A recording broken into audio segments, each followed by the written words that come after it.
Hello everyone, welcome back to easy study guide. तुमचं खूप खूप स्वागत आहे इझी स्टडी गाईड या यूट्यूब चॅनलमध्ये, ज्यावर आपण थेरी लेक्चर्स घेत आहोत. विविध टेक्निकल एक्झामसाठी स्पेशली फोकस्ड आहे AMVI RTO मेन्स एक्झामसाठी.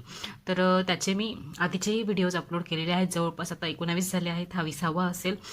3 सब्जेक्ट्सचे घेतले आहेत मी: स्ट्रेंथ ऑफ मटेरियल्स, हायड्रॉलिक्स आणि थेरी ऑफ मशीन. म्हणजे कंटिन्यू चालू आहेत ते. MCQs पण अपलोड केलेले आहेत. You can go to the playlist of my channel named as AMVI RTO mains exam. त्यात तुम्ही सगळे व्हिडिओज बघू शकतात. किंवा प्लेलिस्टची लिंक मी डिस्क्रिप्शन बॉक्समध्ये देत आहे. तुम्ही त्यावर जाऊन बघू शकतात. तसंच थेरी ऑफ मशीनचा पहिला पार्ट जो आहे त्याची पण लिंक मी डिस्क्रिप्शन बॉक्समध्ये मेन्शन करत आहे. त्यावर जाऊन तुम्ही पहिला पार्ट बघा आणि मगच सेकंड पार्ट तुम्ही बघा. ते रिकमेंड करते मी तुम्हाला. आणि जर तुम्हाला हा व्हिडिओ आवडला तर शेअर करा तुमच्या फ्रेंड्ससोबत, लाईक करा आणि सबस्क्राईब करा चॅनलला. तुमच्या लाईकने काम करण्याची नवी एनर्जी मिळत असते मला.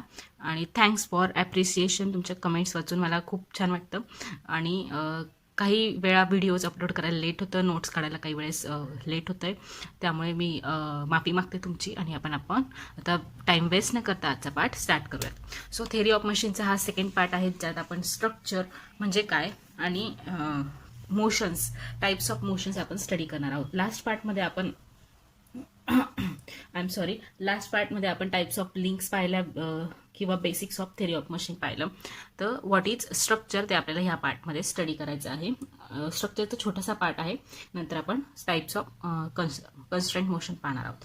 तर आपण आधीच्या पार्टमध्ये काय पाहिलं? लिंक पाहिलं, राईट. लिंक म्हणजे काय होतं आपलं?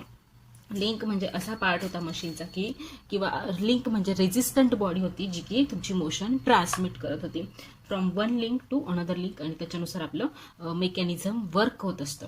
तर मग स्ट्रक्चर म्हणजे काय? स्ट्रक्चर ही पण रेजिस्टंट बॉडी आहे. Structure is also resistant body. Resistant body म्हणजे काय ते मी लास्ट पार्टमध्ये तुम्हाला एक्सप्लेन केलेलं आहे. तिथे जाऊन तुम्ही पाहू शकतात. तर स्ट्रक्चर ही पण असेंब्ली ऑफ रेजिस्टंट बॉडीज आहेत. असेंब्ली ऑफ रेजिस्टंट बॉडीज म्हणजे काय? ज्या लिंक होत्या तुमच्या त्याची असेंब्ली आहे. पण स्ट्रक्चर काय करतं तुमचं? Structure does not transmit any relative motion. Any relative motion. That is why structure is a firm element which is used to support some high load conditions किंवा जे तुमचे ब्रिजेसवरचे असतात. तर त्यावेळेस ब्रिजमध्ये जर तुमची मोशन ट्रान्समिट केली तर तिथे काय होऊ शकतोय? डॅमेज होऊ शकतोय, ब्रिजमध्ये प्रॉब्लेम येऊ शकतोय. म्हणून स्ट्रक्चर अशा ठिकाणी यूज करतात जिथे तुम्हाला मोशन ट्रान्समिट करायची नसते. मोशन ट्रान्समिट करायची नसते. सो स्ट्रक्चर म्हणजे काय? आपण काय सांगू? Structure is an assembly of resistant bodies without any relative motion between the links. म्हणजेच काय? म्हणजे ती मोशन ट्रान्समिट करत नाही. For example, this is my first link. ही माझी फर्स्ट लिंक आहे.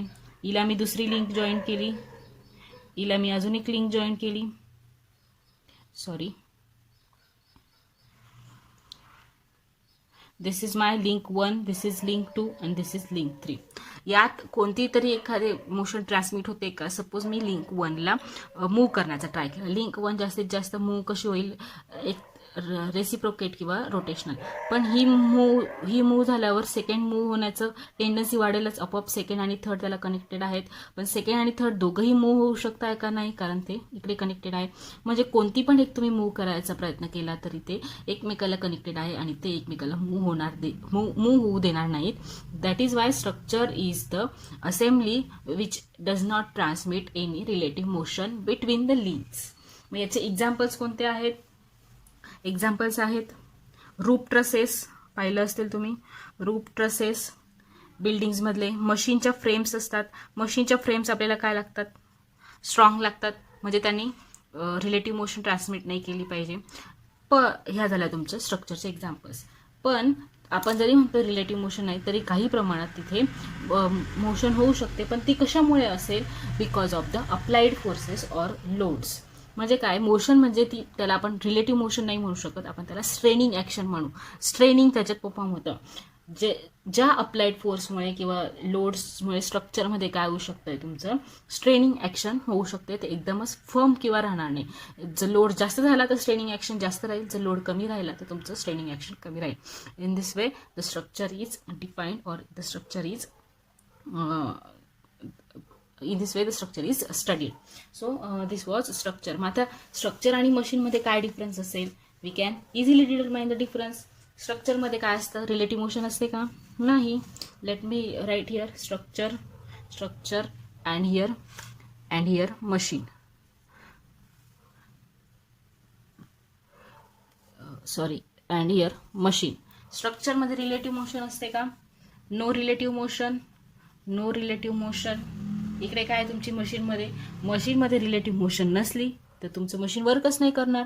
That is Y here relative motion between the links exist. स्ट्रक्चरमध्ये अजून काय असतं, फक्त हे इम्पॉर्टंट आहे, फक्त फोर्सेस ट्रान्समिट केले जातात, एनर्जी ट्रान्समिट नाही केली जात. फक्त फोर्सेस तुमचे सपोर्ट केले जातात, बॅलन्स केले जातात, एनर्जी इज नॉट ट्रान्समिटेड. मशीनमध्ये तुमचे फोर्सेस पण ट्रान्समिट केले जातात आणि एनर्जी पण ट्रान्समिट केली जाते. एनर्जी कशामुळे ट्रान्समिट होते, relative motion between the links. आणि म्हणूनच तुमचे याच्यात फोर्सेस आणि एनर्जी दोघंही ट्रान्समिट होत आहे. याच्यात तुमचे फक्त फोर्सेस ट्रान्समिट होत आहे, एनर्जी ट्रान्समिट नाही होते. मग एनर्जी इथे कोणत्या फॉर्ममध्ये ट्रान्समिट होत असेल, फॉर एक्झाम्पल तुमची जी अवेलेबल एनर्जी असेल, इलेक्ट्रिक एनर्जी, लेथ मशीनचं एक्झाम्पल घेऊया. स्पिंडलला तुम्ही मोटरने इलेक्ट्रिक एनर्जी देत आहे, किंवा मोटर स्पिंडलला रोटेट करणारी जी मोटर आहे ती घेऊ आपण, त्याला पहिल्यांदा इलेक्ट्रिक एनर्जी मिळते आणि ती रोटेशनमध्ये तिला मेकॅनिकल एनर्जीमध्ये कन्व्हर्ट करते. म्हणजे अशा प्रकारे तुमची एनर्जी ट्रान्समिट होत जात असते. तर हे झालं मशीनचं. मशीनमध्ये फोर्स आणि एनर्जी दोघंही ट्रान्समिट होत असतात. सो या प्रकारे तुम्ही स्ट्रक्चर आणि मशीनमधलं डिफरन्शिएट करू शकतात. एक्झामला विचारू शकतात. The structure is first option assemblies of resistant body. It transmits the relative motion. C, it transmit forces as well as energy. D,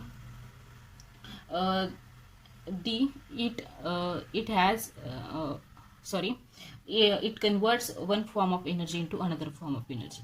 option काय येईल, A, it is the assembly of resistance body which does not transmit relative motion.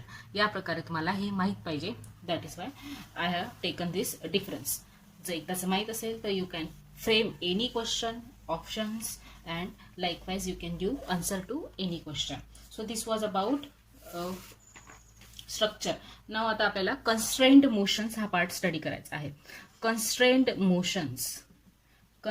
Motions म्हणजे काय, की ज्या तुमच्या लिंकमधून motion transmit होत आहे, जी लिंकमधून energy transmit होते, ती कोणत्या प्रकारे ट्रान्समिट होते, कुठे कुठे त्याला कन्स्ट्रेंट केलेलं आहे, त्याच्यानुसार तुमचे कन्स्ट्रेंट मोशनचे टाईप्स तिकडे क्लासिफाय झालेले आहेत. पहिला टाईप आहे तुमचा completely constrained motion, incompletely constrained motion, आणि लास्ट आहे सक्सेसफुली कन्स्ट्रेंट मोशन. आता प्रत्येकाचे टाईप्सनुसार एक्झाम्पल्स आहेत. तुम्हाला MCQला विचारू शकतात. Dash is an example of successfully constrained motion. Options दिलेले असतील ABCD, त्यातला तुम्हाला करेक्ट ऑप्शन चूज करायचा आहे. लाईकवाईज इनकम्प्लिटलीसाठी विचारू शकतात, कम्प्लिटलीसाठी विचारू शकतात. तर या प्रकारे तुम्हाला आन्सर्स देता यायला पाहिजे. त्यासाठी आपण हा पार्ट स्टडी करूयात. तर कम्प्लिटली कन्स्ट्रेंट मोशन म्हणजे काय असेल, पहिला आपण घेऊया. Completely constraint motion. It is one in which the relative motion between two links can be placed only in a definite direction. एकाच डायरेक्शन मध्ये लिंक मधली जी रिलेटिव्ह मोशन असेल ती तुमची होत असेल एकाच डायरेक्शन मध्ये, डेफिनाइट डायरेक्शन, आणि that motion can be predicted. आता हे समजायला थोडं अवघड आहे. सपोज मी एक बॉक्स घेतला, क्युबिकल बॉक्स घेतला, जस्ट एक्झाम्पल आहे, आणि याला मध्ये रेक्टँग्युलर होल आहे. मग मी यात काय केलं आहे, तुमचं रेक्टँग्युलर रॉड इन्सर्ट केलेलं आहे. Suppose this type of rectangular rod is inserted. या प्रकारचा रेक्टँग्युलर रॉड इन्सर्ट केला आहे. आता ह्या रेक्टँग्युलर रॉडला तुमची कोणती मोशन असेल हा बॉक्स फिक्स्ड आहे विथ रिस्पेक्ट टू बॉक्स, ह्या रेक्टँग्युलर रॉड त्या रेक्टँग्युलर होलमध्ये काय होईल, रेसिप्रोकेट होईल किंवा स्लाइड होईल. म्हणजे याला फक्त एकच मोशन आहे, स्लाइडिंग मोशन. हा वरच्या डायरेक्शनला येऊ शकतोय का, up and down motion is possible, not possible. म्हणजे या प्रकारची मोशन पॉसिबल आहे का, नाही. अगेन रोटेट होऊ शकतोय का, नाही. म्हणजे याला एकच डेफिनाइट प्रकारची मोशन आहे, that is reciprocating or sliding motion. आणि ही आपण त्याला प्रेडिक्ट करू शकतोय की ही स्लाइडिंग मोशन असेल. याचं ॲनिमेशन मी तुम्हाला दाखवणार आहे, पण आधी हे बघून घेऊयात. तर ही आहे तुमची कम्प्लिटली कन्स्ट्रेंट मोशन. म्हणजे it is the one in which relative motion between the links. आता याच्या 2 लिंक्स कोणत्या आहेत, हा आहे तुमचा क्युबिकल बॉक्स फर्स्ट लिंक आणि रेक्टँग्युलर रॉड सेकंड लिंक. याच्यातली जी रिलेटिव्ह मोशन आहे ती ओनली इन अ डेफिनेट डायरेक्शनमध्ये असेल, एकाच डायरेक्शनमध्ये असेल किंवा एकाच प्रकारची असेल आणि आपण ती प्रेडिक्ट करू शकतोय याच्यात. So this is animation, and as you can see there is a rectangular block and rectangular rod which is sliding in the rectangular hole. That is one motion in a definite direction and it is completely constrained motion. Now next is incompletely constrained motion. Animation पाहिलं तुम्ही कम्प्लिटलीचं, आता आपण इनकम्प्लिटली constrained motion घेऊयात. इनकम्प्लिटली constraint मोशनमध्ये काय असेल, जेव्हा 2 links connected असतात, कोणत्या मॅनरमध्ये कनेक्टेड असतील त्या, की त्यातली रिलेटिव्ह मोशन जी असेल ती मोर दॅन वन डायरेक्शनमध्ये रोटेट होत असेल, मोर दॅन वन डायरेक्शनमध्ये रोटेट होत असेल आणि आपण त्याची मोशन प्रेडिक्ट करू शकत नाही. सेम एक्झाम्पल घेऊयात आपण, सेम म्हणजे क्युबिकल बॉक्सच घेऊयात आपण. हा क्युबिकल बॉक्स घेतला, आता इथे मी सर्क्युलर होल घेते. सर्क्युलर होल घेतलंय, त्याच्यात मी हा सर्क्युलर रॉड इन्सर्ट केला, अगेन हा इकडे इन्सर्ट केला. आता यात काय, तुमची जी सर्क्युलर रॉड आहे त्याला स्लाइडिंग मोशन आहे, येस स्लाइडिंग मोशन आहे, हा स्लाइड होऊ शकतोय. अप अँड डाऊन मोशन आहे का, नाही. रोटेट होऊ शकतोय, येस.